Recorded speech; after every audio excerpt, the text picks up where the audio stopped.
अच्छा, अब यहाँ पर आपके पास ए और बी की वैल्यूज़ आ चुकी हैं।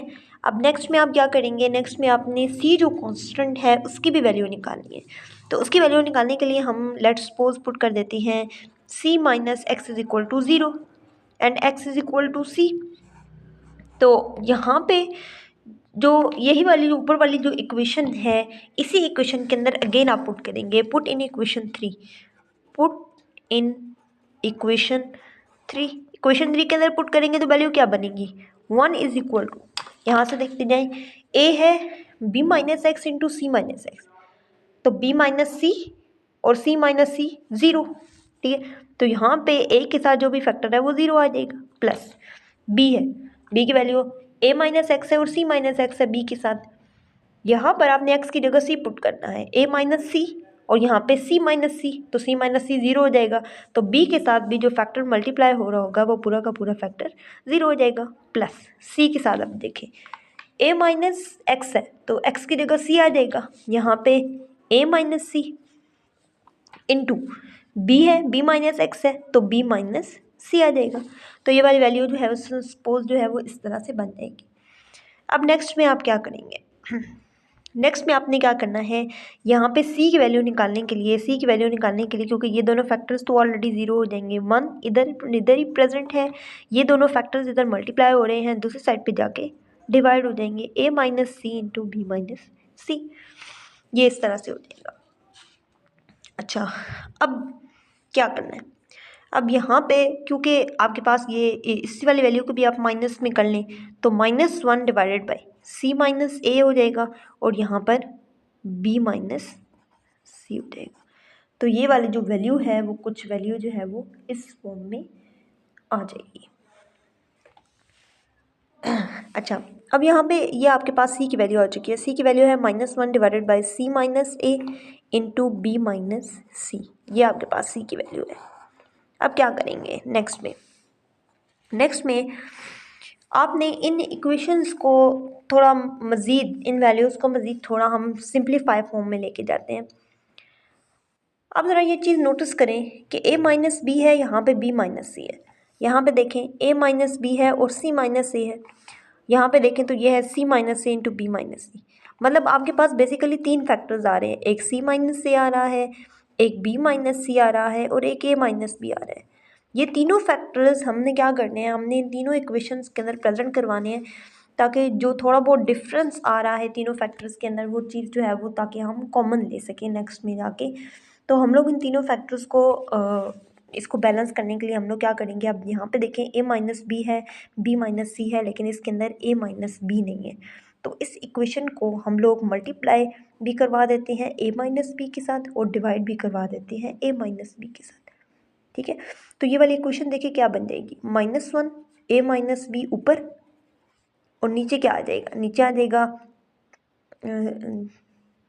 इसके अंदर a माइनस बी पहले से मौजूद था, इसके अंदर a माइनस बी है, b माइनस सी है, लेकिन इसके अंदर क्या नहीं है, c माइनस ए नहीं है। तो यहाँ पे आप c माइनस ए करेंगे, c माइनस ए आ जाएगा, ठीक है। अब ये यहाँ पे ये इक्वेशन क्या बन जाएगी, c माइनस ए ये, और नीचे देखें a minus b as it is, b minus c as it is, c minus a as it is.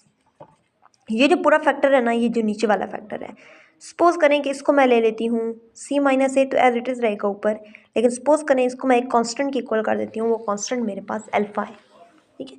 तो अब ये जो b की वैल्यू है वो क्या कहलाएगी, -1 मल्टीप्लाई c माइनस ए और c माइनस ए है और डिवाइडेड बाई अल्फ़ा, यानी उस फैक्टर के साथ आपने उसको डिवाइड कर देना। चलें a की वैल्यू को भी इसी तरीके से मॉडिफाई करते हैं। a की वैल्यू देखें क्या है, -1 divided by a minus b to c minus a, यहाँ पे मल्टीप्लाई और डिवाइड करवा देते हैं। a माइनस बी है, c माइनस ए है, लेकिन इसके अंदर ये वाला फैक्टर नहीं है, that is the b minus c. तो हम लोग इसको b माइनस सी के साथ मल्टीप्लाई भी करवा देंगे और डिवाइड भी करवा देंगे। इक्वेशन बन जाएगी -1 b minus c divided by, नीचे इक्वेशन क्या बनी, a minus b c minus a और b माइनस सी, ये इक्वेशन बन गई। नीचे वाला फैक्टर सेम जैसे ऊपर वाला फैक्टर था, नीचे वाला फैक्टर वैसा ही आ रहा है, तो हम लोग इस फैक्टर को -1 b माइनस सी, इस फैक्टर को अल्फ़ा के इक्वल पुट करके हम लोग a की वैल्यू को यूँ रखा देते हैं। सेम ऐसे ही सी की वैल्यू को भी चेंज कर देते हैं। सी के अंदर सी माइनस ए है, बी माइनस सी है, लेकिन ए माइनस बी नहीं है, तो इस इक्वेशन को मल्टीप्लाई करवा देंगे ए माइनस बी के साथ और डिवाइड भी करवा देंगे ए माइनस बी के साथ। तो ये वैल्यू बन जाएगी -1 a minus b divided by c minus a, b minus c और ए माइनस बी। और क्योंकि ये वाला फैक्टर मैंने ऊपर वाले इक्वेशंस के अंदर भी अल्फ़ा के इक्वल पुट किया है, तो इसलिए मैं इस वाले फैक्टर को भी अल्फ़ा के इक्वल पुट कर देती हूँ, 1 minus b divided by alpha. ये आपके पास आ जाएगी सी की वैल्यू। अब आपके पास कॉन्स्टेंट्स ए, बी और सी की वैल्यूज़ आ गई हैं और वो भी सिंप्लीफाइड फॉर्म में आ गई हैं। तो हम लोग इसको इस वाली इक्वेशन के अंदर पुट कर देंगे जो हम लोगों ने स्टार्ट में इक्वेशन ली थी, इसके अंदर पुट करेंगे। तो अब देखें ये वैल्यू क्या बनती है। ठीक है, इक्वेशन क्या है, 1/a minus x b minus x into c minus x is equal to a divided by a minus x, a divided by a minus x plus b divided by b minus x plus c divided by c minus x. ये वाली equation थी। इसके अंदर मैं ये वाली values put करती जाऊंगी। सपोज करें कि मेरे पास जो b की वैल्यू है वो है -1 c minus a divided by alpha. ठीक है, b से स्टार्ट करते हैं। b की वैल्यू सपोज करें मेरे पास ये आ रही है, प्लस b की वैल्यू है -1 c minus a divided by alpha और साथ में क्या है b माइनस एक्स है, प्लस a और b की वैल्यूज भी डालनी है। सपोज करें कि a की वैल्यू है -1 b minus c divided by alpha है, तो अल्फ़ा इसके साथ जाके मल्टीप्लाई हो जाएगा 1 माइनस एक्स।